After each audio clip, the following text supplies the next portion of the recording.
This segment is brought to you by Jig Masters. Step up your game with high quality performance jigs, spinner baits, buzz baits, and more from jigmasters.com. And always, when in doubt, get the jig out.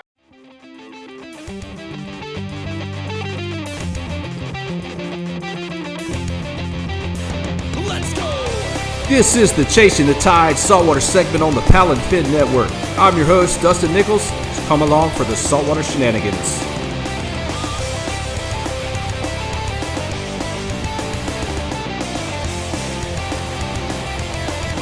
All right, what's up, everybody?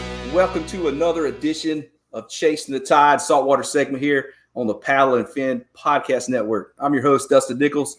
Joining me tonight is the one and only Mike Malone, Cajun Kahuna Outdoors. What's up, my man? What's going on? What is up? What's up, man? Happy to be here, man. Oh, it's going, man. It's going. Getting started on this new year, new thing, tournament season starting up, time to chase them big trout. I know I'm all supposed to be I'm supposed to be fishing for redfish and some of these online, KSS has their online series, challenge series going on. And I'm out running around chasing trout when I'm supposed to be fishing for redfish. But hey, that's what I do this time of year. I might just be donating money to that pot right now because I'm out looking for them big trout. So yeah, what you been up to, man? You're making a pot. Been on the water too? Yep. Yeah. I mean, I started off in December with the first tournament for KSS, and I didn't get much chance to fish. My work schedule played into just affecting my fishing time, and only was able to catch 3 and get it on the board, which is better than 0. But January's kicked off. I mean, the hammers are already up on the top of the leaderboard, so it's the catch-up game. Yeah, definitely. Gotta compete against the guys that get to fish all the time. Yeah, and that's the thing with me. My schedule right now, I started my 7 days off the first 7 days on the first 7 days of the month. So I actually had to take off work money to go fish, but I went and fished for trout. So that's what it is.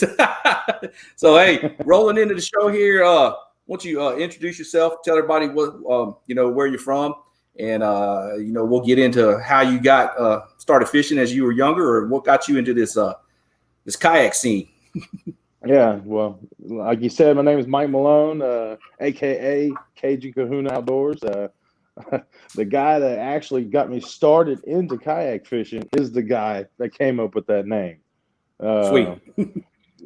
Just a random fishing trip with him one day, and I had just got my first GoPro, and he was like, "Bruh, start a channel. You're Hawaiian, but you live in Louisiana." He said, "Cajun Kahuna," and I was like, "Boom, there it is." Shoots, bro. What the kind, brother? Shoot. I lived in Hawaii. I was stationed over there in Kaneohe in the Marine Corps. So yeah, I could relate to that when I saw that Cajun Kahuna. I was like, oh yeah. I never been to Hawaii. It's too expensive, so yeah. but yeah, he got me started in the kayak fishing because he had one. He had a Wilderness Systems. What was it? A Ride 115. And I'd borrow it from him. I'd call him and like, "Hey, can I borrow your kayak?" He's like, "Yeah." Take it out fishing. I got hooked. The first kayak that I purchased was a Wilderness Systems Attack 140. Absolutely loved the kayak, long, stable, but I didn't like the fact that I had to paddle and I couldn't fish. So that's when I made the decision to pull the trigger on Hobie. And I had the funds available. I searched the Facebook Marketplace because I couldn't buy one brand new. So, and came across one on a great deal, fully loaded. I mean, it came with a Lowrance Elite 5. It came with the power pole, everything you would want. Fully decked out for the right price. Yeah. So I purchased it. And come to find out, there's a backstory on the kayak. It's a Hobie Worlds kayak. It was actually fished in the Leeville Worlds tournament, Leeville, Louisiana, a few years back. So It's got good juju. It's got some good juju on it. Got some good juju on it. That's what I say when I sell mine. You know, when I sell my used ones, after I have them fishing for the year, I'm like, man, these things got some good juju on them things, man. So you grew up fishing. You grew up there in Louisiana. You grew up fishing there as a young kid too. Just always on the water and stuff. Mm-hmm. Yeah, I grew up fishing with my buddies and their dads in Southwest Louisiana. The predominant job that every dad's going to have is you're going to work in the industries. You're going to work in the plants. That's all there is around here. So most of these guys either have a camp on Calcasieu Lake or they got a camp on Toledo Bend. So you're fishing either freshwater or saltwater. So yeah, I grew up fishing, loved it. If I wasn't in the boat with them, I was in the woods looking for a pond. Exactly. Just sinking some worms. So I always loved fishing. It's always been a part of my life. Yeah, that's how it was for me starting out early, young age. You know, we had some neighborhood ponds and some farm ponds. See, back then, man, you could just walk up, knock on the door and ask permission. You know, ain't a whole lot of that going on anymore. But yeah, that's how it was. No. You know, I'd ride my bike with my couple rods, my little tackle box back in the day, and go try to slay some bass. You know, always. You know, and then with my granddad, and my dad, and my uncles, always, if they were going in the boat, they were taking me along. Before long, they got mad because I'd always out fish them. You know, back in the day. Definitely. So, you know, I grew up in Georgia. So, you know, it's just a little different fishing. You know, when you came over here to the Gulf Coast, you know, you don't have as much tidal movement. And, you know, you got a little different ways to fish. And you can actually wade fish. You know, that was the whole thing when I moved to Texas, was being able to just walk in at a spot and kind of wade around and fish. You know, can't do that in Georgia. You can be up to your neck in the mud, you know. But yeah, that's just part of it, you know. Same here in some of them spots over there. Yeah, and then big old alligators over there. Come and get you.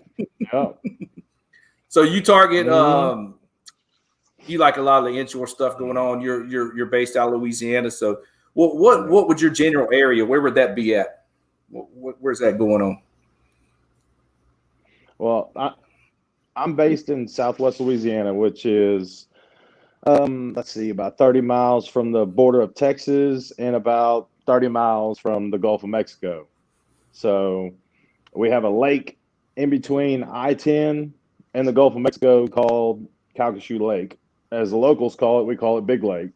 It's 55,000 acres. It's a vast, big lake with a ton of marsh around it. Reserves, and it's a great fishery. It's well known for trout back in the day, as far as big trout. But I mean, the flounder population is insane.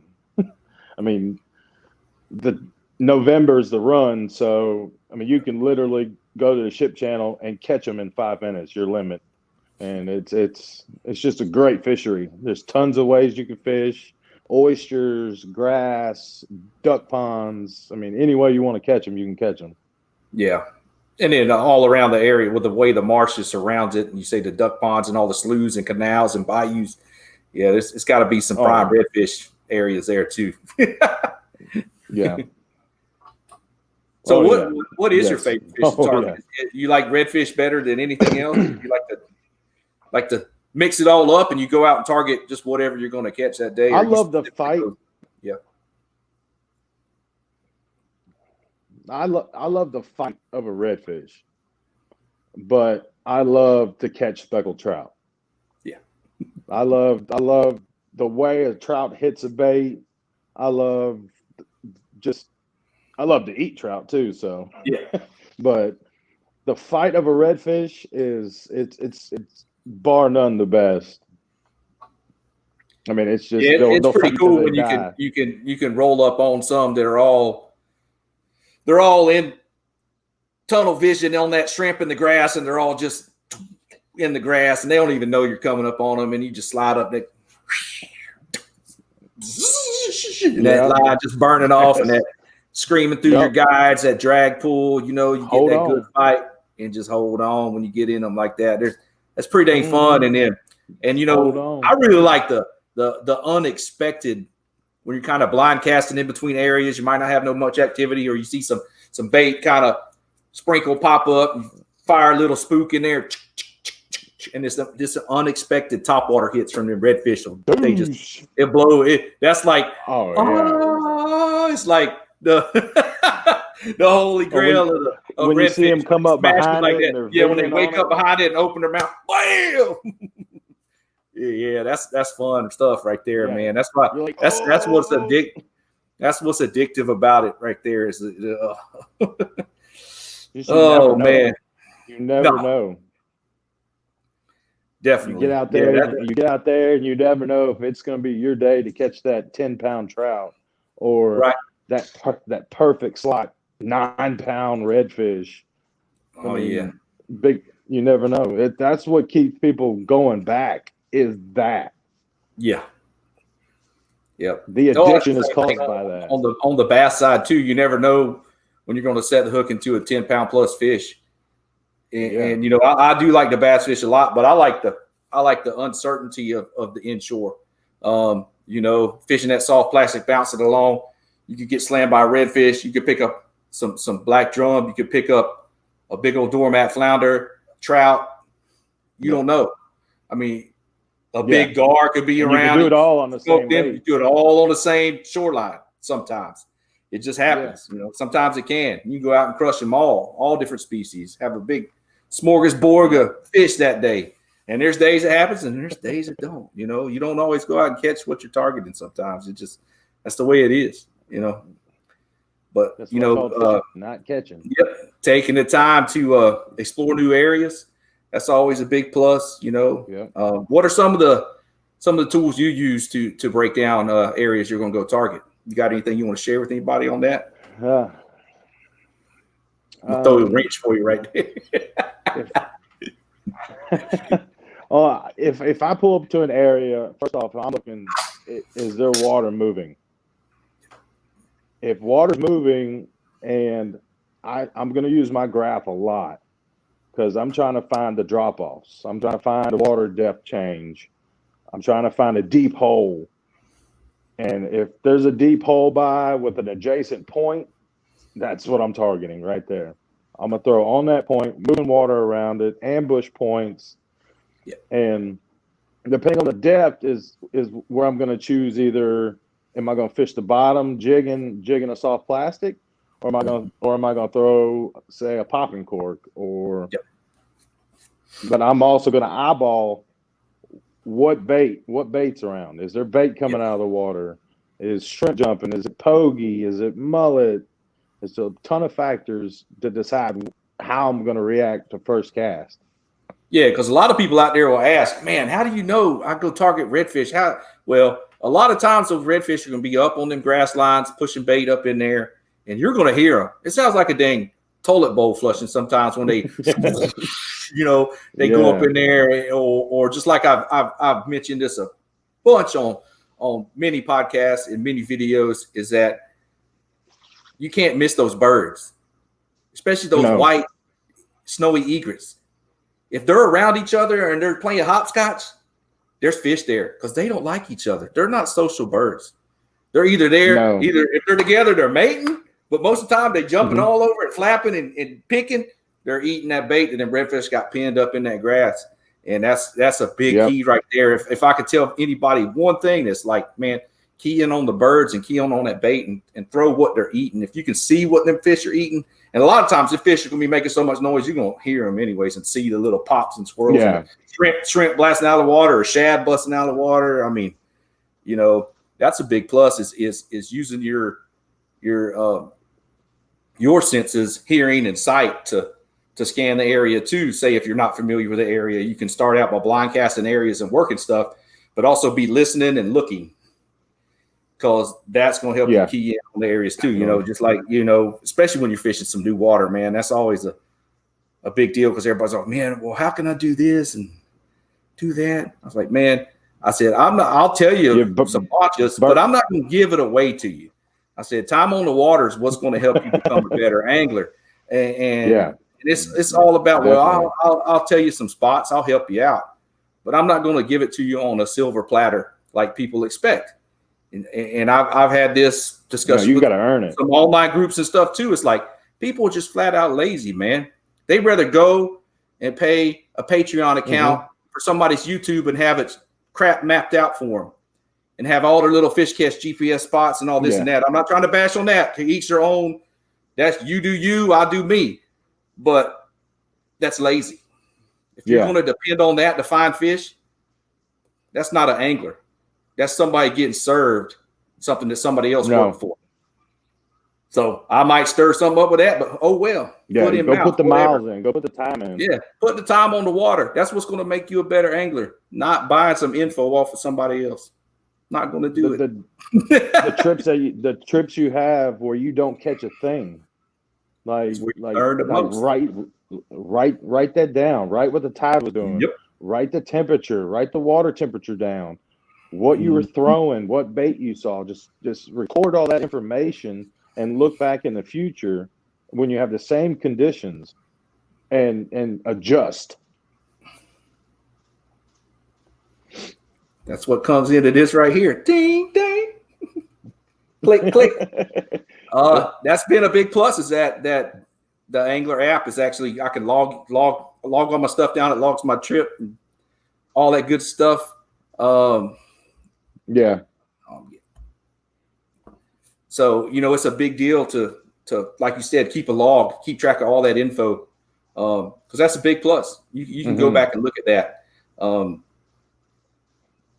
check your definitely conditions. Film your trips, right. Yeah. Oh, film. Yeah, definitely. Then you can see. Go back and save that footage and watch your footage. Yeah. See what you're doing wrong, or see if you approach the fish the wrong way. And, I mean, there's just so many things you can do, Yeah, definitely. And so, once you start exploring new areas and getting out there on that side of things, the anglers might want to start fishing tournaments. I mean, that's always a fun thing to do. I know I enjoy competition. So, y'all got anything going on over there that way? You had a chance to do any this year? I know this year was kind of a one-off anyways, but we still had some events. We had some online stuff like we mentioned at the beginning. The Kayak Saltwater Series kicked back off again with their online challenges, which took the place of the KBF Redfish Series that ran for 2 years. So it became independent of its own. It's now the Kayak Saltwater Series. So we leave it open to have other species also. That's going to be really cool. I really hope we can have some speckled trout events or some slam events, slam stringer events too for that one. But, anything else going on in your area? You belong to any clubs or in Louisiana? Is there? I know there's a Lake Charles, or there's a Lafayette. I'm a part of, let's see, Bayou Coast Kayak Club, which is probably the oldest club in Louisiana. Yes. I started a club in Southwest Louisiana called Elite Kayak Club. It's 2019 was our first year. Pretty much COVID killed our year in 2020. So we kind of just took an off year. So we're going to kick it back up this year.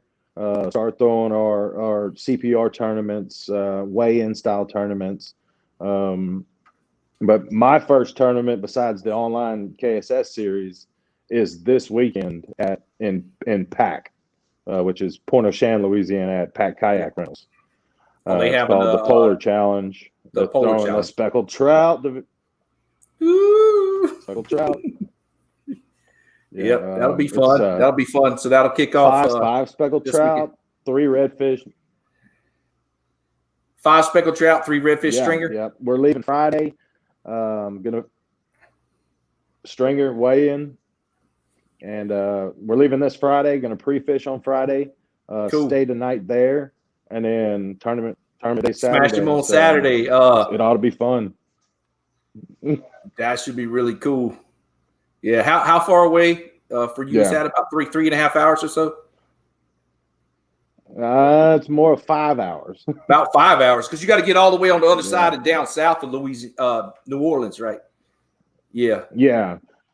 So you got to go. I shoot over to Lafayette, and then I go south through Morgan City into Houma, and then south from there.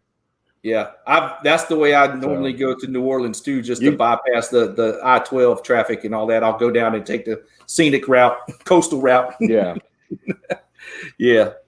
I got to make it to pack. Get to see a little bit of marshland. Yeah, you get to see that. Oh man, I wonder what kind of fish in there. My wife probably she always gets on to me all the time. She's like, sometimes she'll catch me. We'll be riding. She'll be like, "Ooh, I bet there's some bass in there." You know, she'll be like busting me out. Yeah, man. Woo. So hey, you seeing a lot more people on the water in your area? Yeah, it's growing around here. It definitely is growing since I started. There's more kayak launches coming up. More launches catering to the kayak people, which is awesome to see. I mean, Lake Charles Kayak Club throws demo days in Preon Lake, so that draws more attention. But yeah, it's a growing sport. I mean, you look on Facebook, just type in kayak and on the marketplace, and there's a ton of people in this area that have kayaks, looking for kayaks, looking for advice, and it's good to see all that. Yeah, I've seen the same thing around here. It's just that there is going to be more people on the water, so that the boaters have to be a little more aware of all that too. We have some issues with we have the tower boats that run around and burn the shorelines, kind of run in between you and the grass line, and kind of there's some heated moments every now and then, but more normally everybody works well together. But the main thing is making sure that those launches that are being provided, that are being set aside for kayak anglers, is to keep the places clean. That's a big thing, is that we don't abuse what we have and it gets taken away, because that's not a good thing to use something that's given to you to use, and I know what's happened, and I just don't want to see it happen anymore. I hope everybody can take the initiative, to do that, clean up a little bit, take some trash away with you. If you go to an area and see the stuff, we all need to be better ambassadors of keeping our launch sites clean and everything. So I think it's a good thing, to do that. But yeah, the growth has been crazy. Yeah, I mean, everybody's got a Walmart bag in the truck. Yeah, exactly. I put my water bottles, I put my Cliff Bar wrappers in there, put my, because if you're on the water all the time, you always got a little bit of snacks, which is, some jerky or some peanut butter crackers or something. You got to have a little snack, because I mean, there's days I'll be us big fellas got 7-8 hours. Yeah, I gotta eat, man. I got,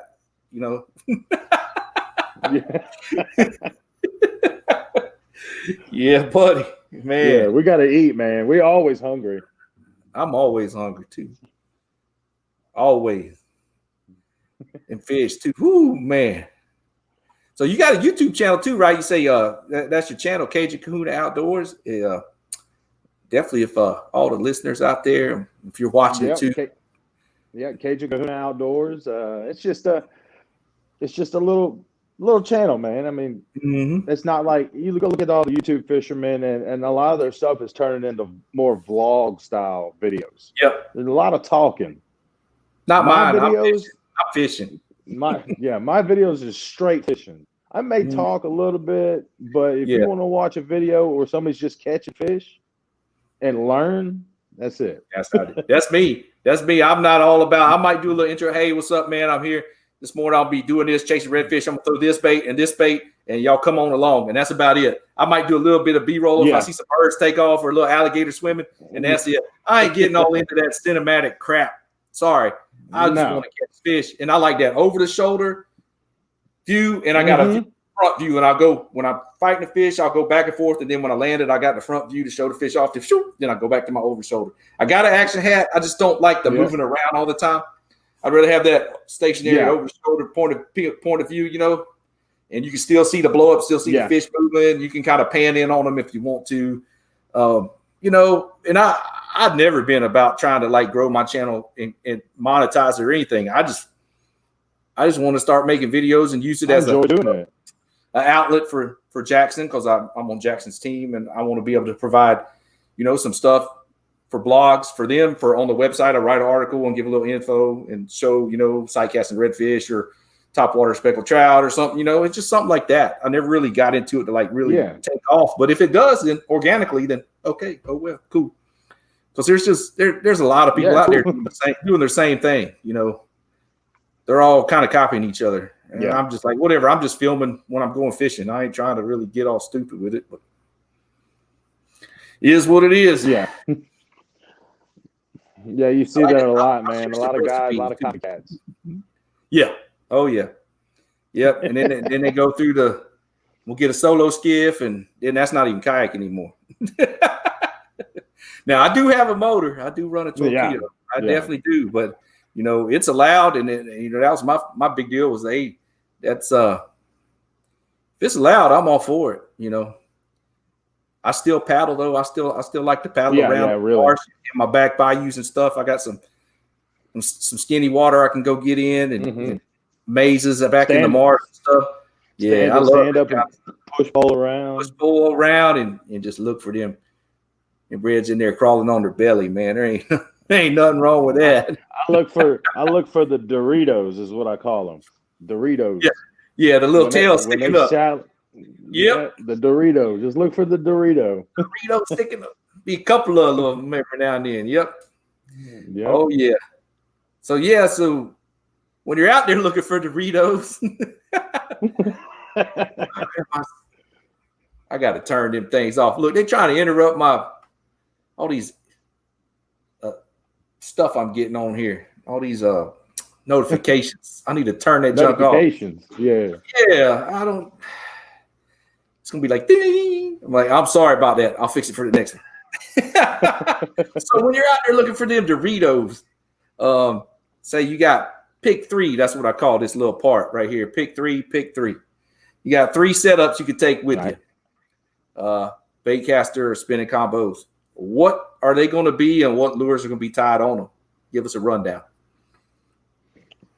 All right. Let me look at my notes.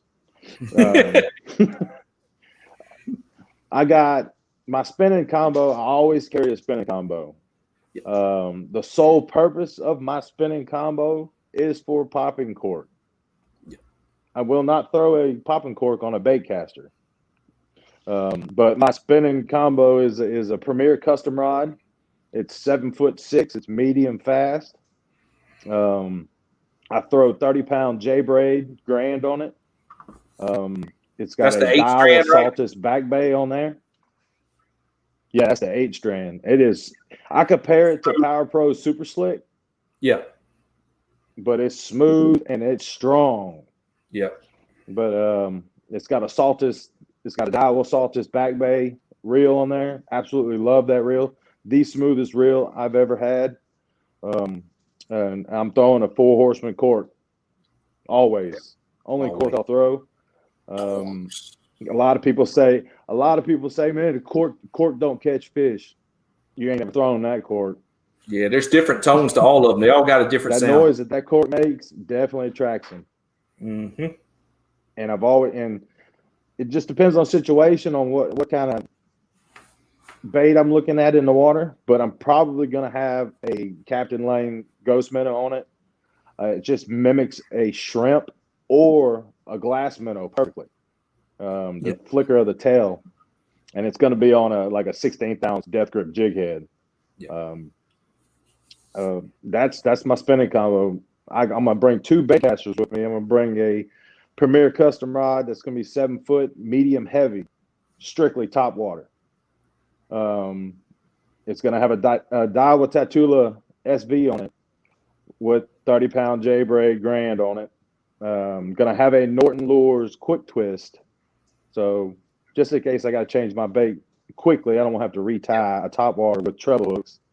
And it's going to have a Rapala Skitterwalk in bone color. Yeah. So, and then my combo, my baby, is my baby, is my Waterloo rod with that's 6'8", medium fast. It's the Salinity rod. The 30-pound J-braid Grand. Gonna be on that one as well. It's gonna have a Daiwa Coastal SB on it, 8-1. And that's gonna be for my jig in the bottom. I'm gonna have a Death Grip jig head with a Matrix Green Hornet on it. Matrix Shad Green Hornet. That is by far has been my best bait. Has produced so many fish for me. I've caught big trout, big redfish, and flounder on it all on the same trip, and only used 2 baits the whole trip for 12 hours. Oh yeah. I mean, they just hold up, and it's a light combo. You can cast it all day long and not be sore, not be hurting. Yeah. And those are my. We're gonna have to get Jimmy to make you a custom one. Have to get him to hook you up. Ooh. You know, Waterloo's based in the town I live in. Yeah, which Victoria, and I'm sponsored by really? Jimmy. Jimmy's taking care of me. Yeah, he's the sponsor of the show. I have some stuff to give away here and there from them, hats and buffs and some of their custom lures from Corky's and stuff like that. So yeah, Jimmy's been a big supporter of me, man. So I'm always a big supporter for him. So when you said Waterloo, I was like, oh yeah. But man, popping cork, can't go wrong with that. Especially when you're blind casting, the water's high. They're not really showing themselves. You can beat the banks, beat ambush points and points, drains with water flowing out. You beat it up and pick up fish like that very easily. Top water. Oh, yeah, I always got top water, definitely.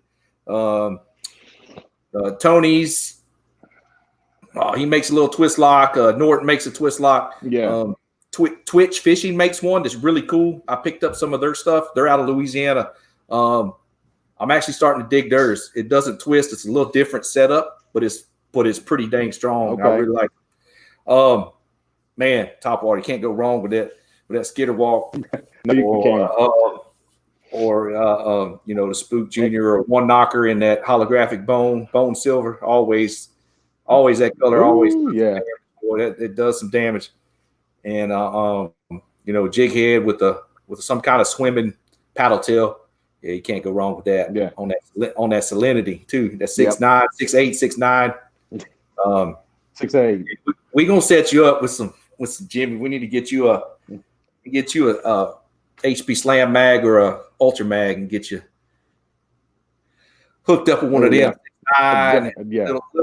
Little shorter handle, fits right there underneath your PFD, really good. Tweet. Yeah. I throw a HP light a lot on my with my soft plastics, especially for trout. Super sensitive. I throw 20-pound braid on that one. But it's a 6'9", and it's medium light with extra fast tip. It's got backbone, but I rip reds on it too. But man, that thing's just it weighs nothing. And with that custom lose light, the team lose light, it's like 4.8 ounces. The rod's like 3-something ounces. And it's a super light combo. You don't get that fatigue from casting it all day, just like you talk about. I always like to buy quality gear and stuff and take care of it. I take care of my stuff. I always. Yeah, same with me. I mean, we're in a kayak, so we're in extreme conditions anyways with water splashing all over us and everything. So you got to take care of your stuff. If you don't, it's going to have issues, So I may not do a full breakdown of my reel, but I'll at least pull it apart a little bit and kind of clean and lube some stuff up, at least every month, just to stay on top of it. I break down all my gear every month. And I do a complete clean out. I re-grease everything, I re-oil everything, and it prolongs the life of your gear. Yeah, that's like me. I might not pull all my gears apart. I might not pull all the gears out and all that, but I'll pull the drag washers and re-clean those, and the one way, the anti-reverse, I'll get in there and clean that, and I'll put I'll lube and then oil everything and put it back together. It don't take long, especially when you're on night shifts. No. At work and you got time to do it. Might as well do it. Yeah. Life of a plant worker, buddy. Life of a plant worker right there. Yeah. You either sharpening your broadheads or you're rigging up your fishing gear. You're watching YouTube videos about fishing. or cooking. we do a lot of that out there cooking. too. Oh yeah, always doing something like that, man. Oh man, so Bayou Coast, what they got? See, I'm going all over the place tonight. I know you brought them up. I had Sean Rastanis on the show from Bayou Coast last year, and we were hyped up. It was the beginning of the year. We're talking about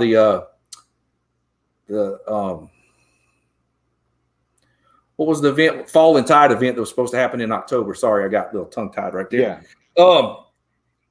And then COVID happened and it messed it up because that's supposed to be a Hobie Worlds qualifier. Man, I really hope that event can happen this year. I know they have a lot of cool stuff. I actually thought about becoming a member myself so I could go fish that Minimalist Challenge. That sounds like a really cool event. That should be coming up here pretty quick. Yeah. And then they got a couple other things going on here and there. Yeah, they're already talking about it. And I had Brock Miller on. He ended up winning their angler of here. Good kid. Ian, Tyler Caldwell, all them guys. I met all them guys at quite a few of them at Pack and Paddle last year. I went to their beer and gear there in Lafayette. Had a good time. We hopefully that's happening in March. I'll head back that way if it is. But yeah, man, like I said, that club's been around, probably one of the oldest ones in the country. And pretty large club at that. And they do some great stuff for the communities, which is really cool. Yes. I know Lafayette has a cool club. They do some bass events and inshore redfish events, trout events too. Yeah.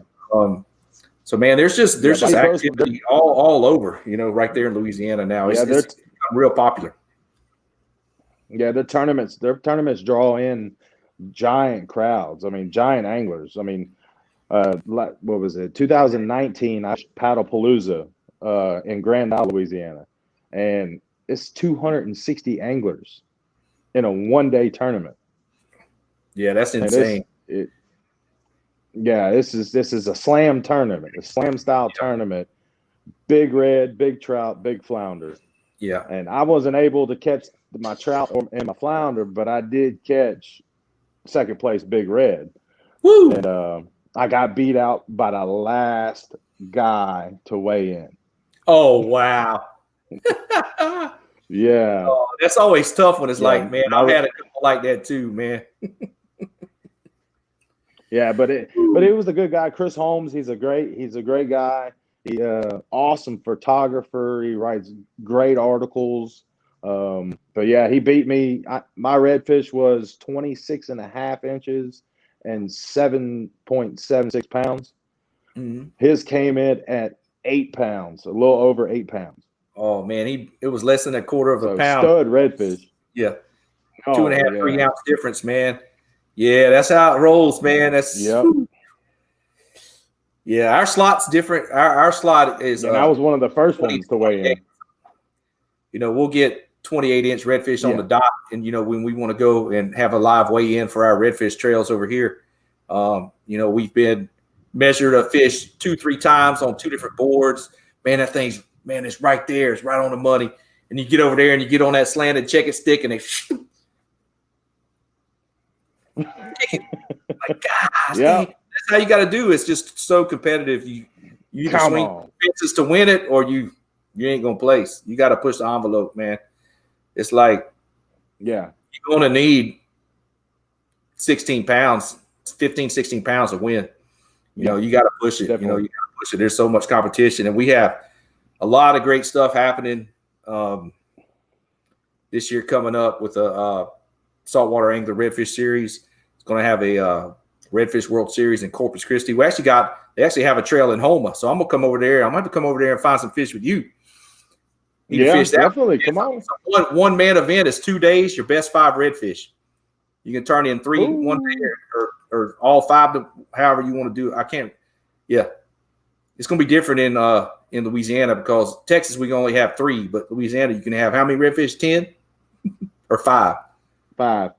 So you could keep all 5 in one day, but it's live weigh-in also. Yeah, that's supposed to be based out of Homa. Okay. So that'll be pretty cool event.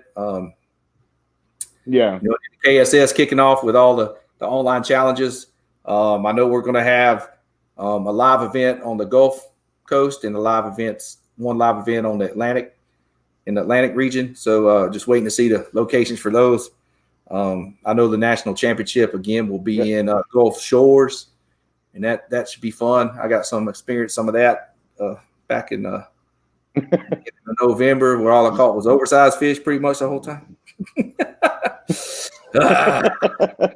Nothing wrong with that, but dang, I sure would have liked to put some more of them slots. No. I'm there to win something. I ain't there. I mean, I love catching fish. Don't get me wrong. I like to make it snowing too. You know, you got. Yeah, I'm super excited about the KSS. Super excited about the direction they're going in, how the separation from the KBF side. They listened to the concerns that we had last year, applied them, and moved forward.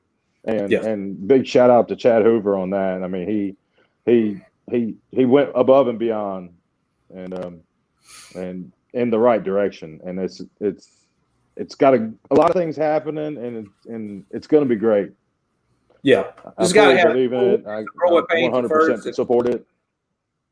Yeah, I'm down. It was cool to be there and be involved in the conversations to actually get the ball rolling on this. And right away he was like, "Yeah, just separate. Let's separate it from KBF."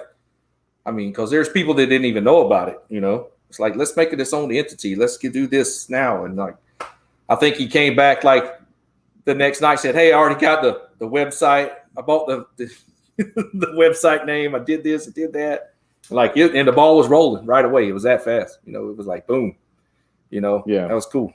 It was cool. I'm definitely excited with the possibilities to open it up, you know, to other species. That's why it's not called the kayak redfish series. It's called the kayak saltwater series. So you can have other events with other species, which is, I'm stoked on all that because there's endless opportunity. There's talks of striper for the Northeast right now. Yeah, the stripers, Yep. There's talks of striper for the Northeast. Jeff Little's kind of involved with that. Jeff was just over in Texas with me a couple weeks ago filming. We did a little CPR tutorial. That's available look it up on the Torquedo Facebook page and group. You can find it on there. It's been shared around a little bit. If anybody out there is wanting to jump in these online challenges and become familiar with how to catch, photo, release for a tournament, there's some pretty good info on that video with me and Jeff Little. You can get on there and check it out. Check it out. Because it's definitely something different. You know, people might not know what it is, you know, people out there, you know, that just getting into this and all some guys are just, they're scared of it. Those weigh-in guys, they don't want to get on the water and have to take a picture and then have to upload it. But it's a totally different experience. I mean, I love it because I mean, most of the CPR tournaments are going to be a month long. Right. Yep, it will be. And that's the thing. I was already accustomed to it from the bass side of things. You know, being in bass tournaments, that's what you do. You catch, release it, and you go. There's certain things to do that help, you know. Settling that fish down on like a cold clip in your net, you know, let them settle down for a little while. Stand that net up vertically on the other side of your board when it's laid down, you know, and just ease them on there. And you got to baby them. I mean, there's a chance they're going to flop. Most of the time when they flop to the left, so that net catches a poop. There's little tricks you pick up along the way. So, like me.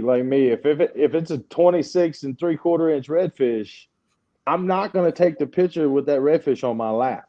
That's not happening. Nope. That board's going to be at the bottom of my kayak. It's going to be in case I got to grab that fish. Yep.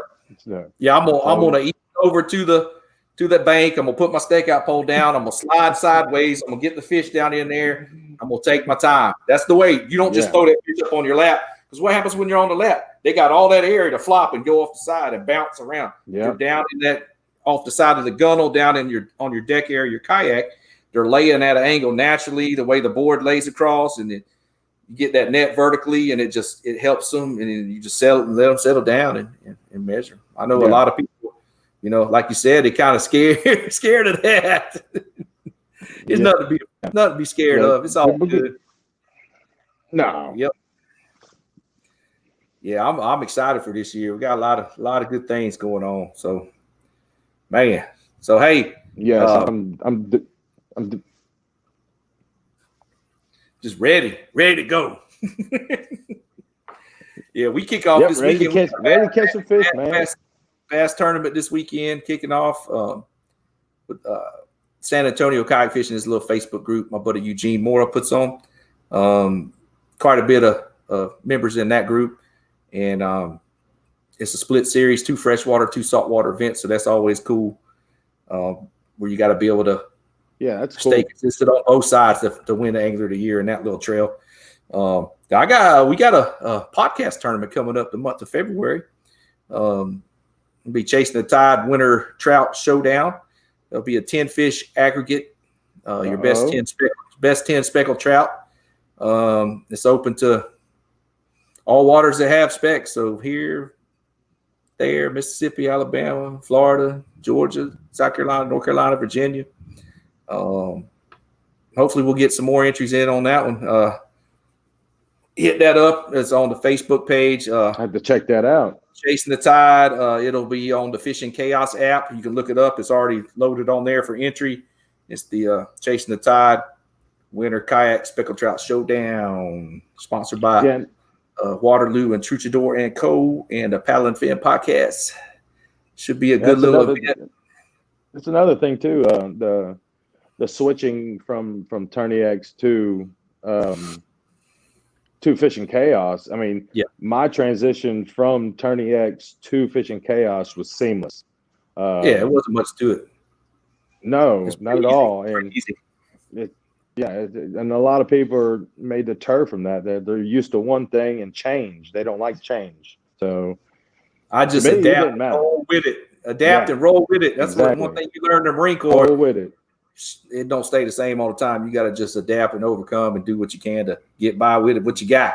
So that's what they wanted to do. I'm all for it.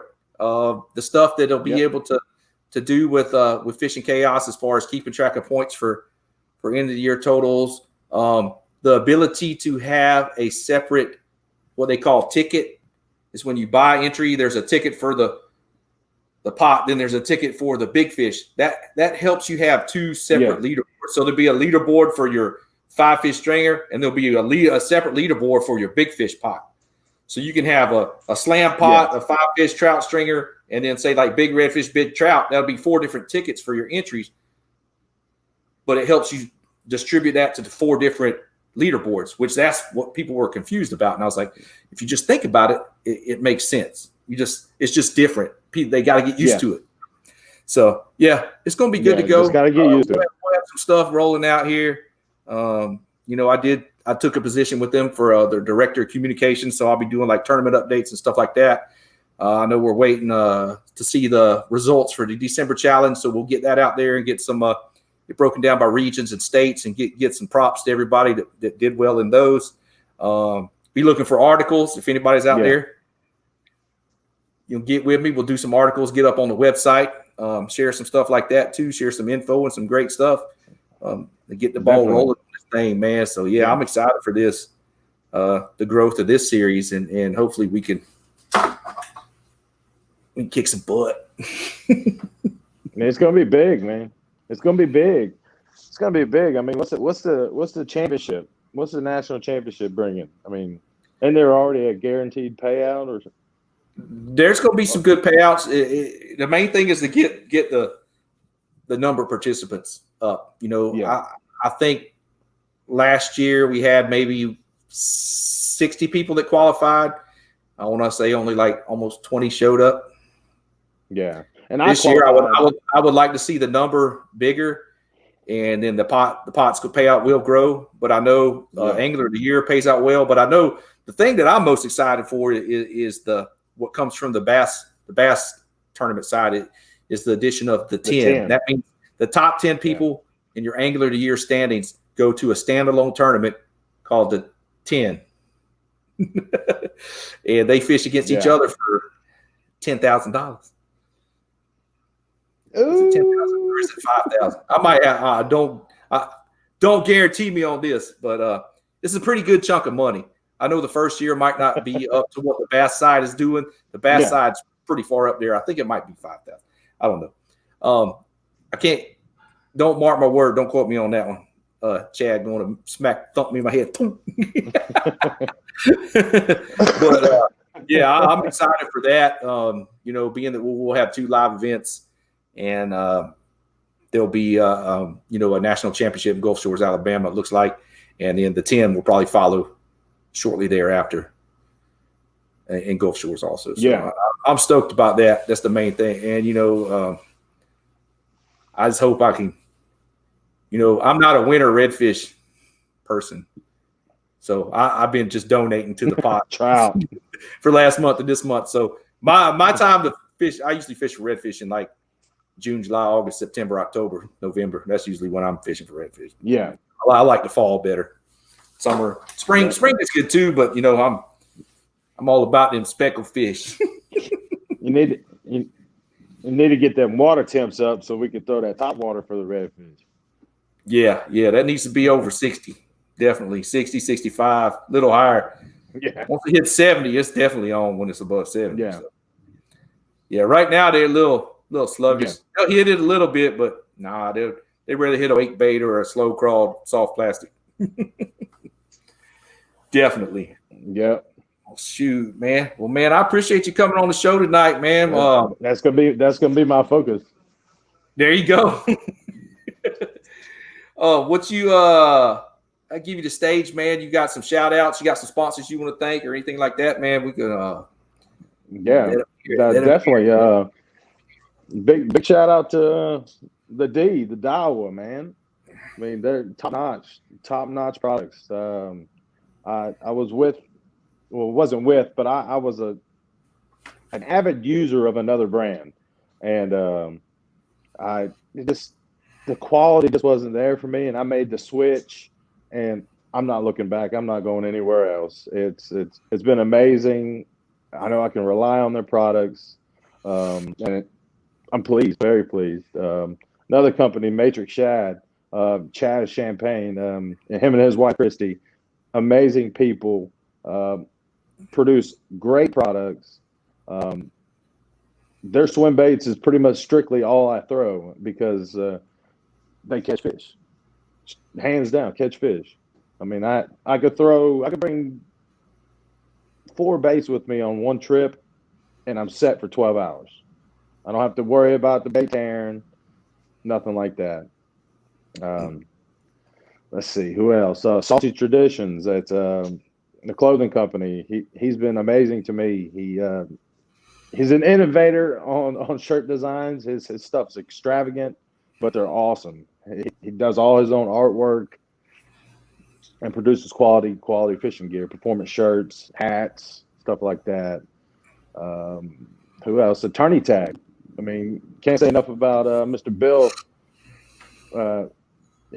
He produces. You got to keep your identifier safe, man. So Attorney Tag. I mean, that's the best way to go.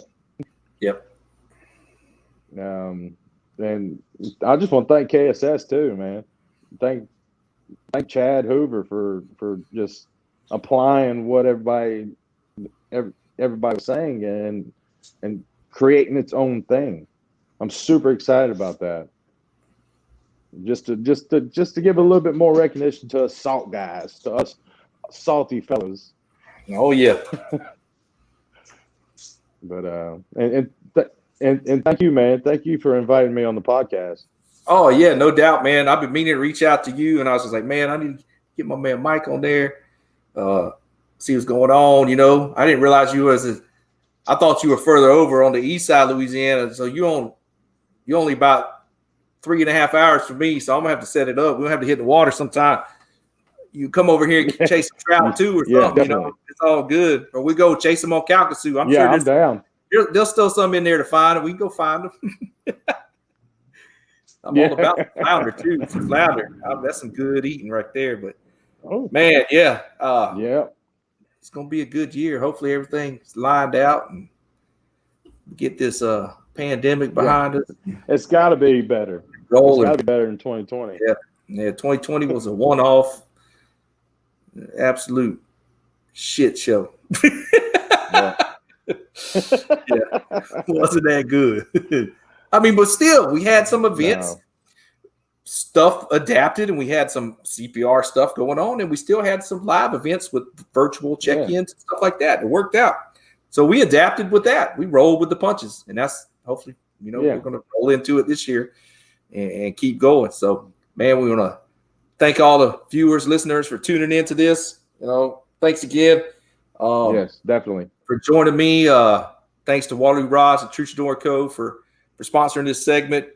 All the other hosts on Paddle and Fin, y'all can tune in and check all their shows out. We got something for everybody, from tournament talk to gear reviews, location, shout outs. We even got a hunting episode now. So there you go. You got a show every day of the week. We even got an episode in Spanish. If you want to talk about fishing in Spanish, my boys, Armando and Salo, they got you covered. Ramos y Elitas in Espanol y Paddle and Fin. They will bust you out. Take care of you. So we got something for that crowd. If you speak Spanish and want to hear about fishing, they'll take care of you.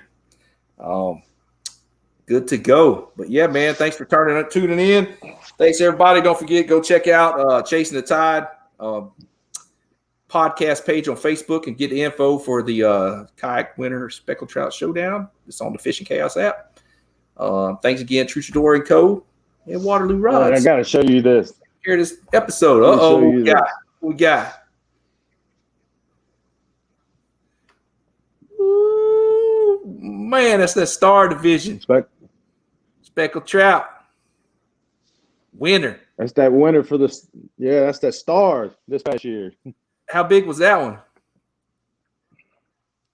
one? She was a football, 23 inches, 5 pounds. Woo! That's pretty fat, man. That's a oh, dude, that's that's a football. That's big. That's a big girl, man. Yeah, and I caught her 2 weeks before Hurricane Laura came through. Oh wow! And then once the storm came through, that was it. I mean, that was down. You're not fishing. Nobody's fishing. Yeah, right. And then 6 weeks later, Hurricane Delta came through. And right. So the tournament ended on Labor Day. It ended on the day it was supposed to end, but nobody really got to fish. Nobody got to fish the whole end part of it because and he pulled off the win for the. See, they got a kayak division too. The dub. See, we need to talk to our CCA over here in Texas and try to get them to add a little kayak deal like that. Also, I think I'm gonna reach out to somebody. I know somebody I might could talk to. Yeah, that's what's cool about Louisiana has 4 divisions. Cool. Dang, that's crazy. They got a boat division. 4 kayak divisions. You've got boat division and kayak division. They break it down into west, southwest, southeast, and east. Huh. So, I'm technically in the west division. Yeah. And then you go over a little bit further into Vermilion Bay area. That's southwest, and then southeast and east. But it's cool. So there's 4 winners for the kayak division and 4 winners for the boat division. Oh, cool. And do they have a tag redfish like Texas does? They have tag redfish divisions? Yep. Where they give away like a truck and a boat redfish, or something. Sheephead. Yep. Yeah. We got a sheephead division. We got a gaff top turns it in. All that good stuff. Gaff top. We do. I ain't no shame in my game. I catch a 7-pound gaff top. I'm gonna turn it in and win me a truck and a boat. Then I'm gonna sell it. Fish. They're nasty. Like slime, you get slime. Hey, they'll smash the top water. Smash the top water. They sure will. Yeah, so the winners of the kayak division are just like the boats. Kayakers win a kayak, and so I want a Hobie compass for winning. Sweet. Of course, a compass is too small for a 6'6", 280-pound grown man. Linebacker. So I sold it. I sold it to my buddy, who's a little small fella, who's a little small grown man, and just took and just upgraded a few things on my ends. There you go. Still worked out for you too, man. That's awesome. Yep. We need to see if they can add some kayak stuff in our CCA, because I know there's a bunch of us that are members. Which that's what was cool about Chad with KSS, is that take a $5 the membership fee and promoting it and donating it to the local CCA divisions membership program and everything. So yeah, I'm all for the conservation and all that. All about that. So man, that's a cool deal. Good deal. Good thing right there. I'm going to say we're going to have to talk about that with the Texas CCA. Get something rolling. See if we can make some connection somewhere. Get up with somebody. Yeah, I got somebody in mind. John Blaha. Call him out. He ain't listening, but John Blaha, I'm calling you. We're gonna see. I know him from my surf competition. He's something up there on the CCA, and we're gonna talk. There you go. Well, cool, man. Well, like I said, I appreciate you for coming on the show tonight, man. Y'all give everybody give Mike a follow. What's your Instagram handle they can catch you on? Cajun Kahuna Outdoors. Cajun Kahuna Outdoors Instagram. Look him up. Facebook, Mike Malone. My man on YouTube, Cajun Kahuna Outdoors. Look him up. Give him some love. Like, subscribe, watch some videos, learn something. So once again, thanks for tuning in. Chase the Tide Saltwater segment on the Paddle and Fin Podcast Network. We'll catch you on the flip. Later. Thanks for tuning in to another killer episode on Paddle and Fin.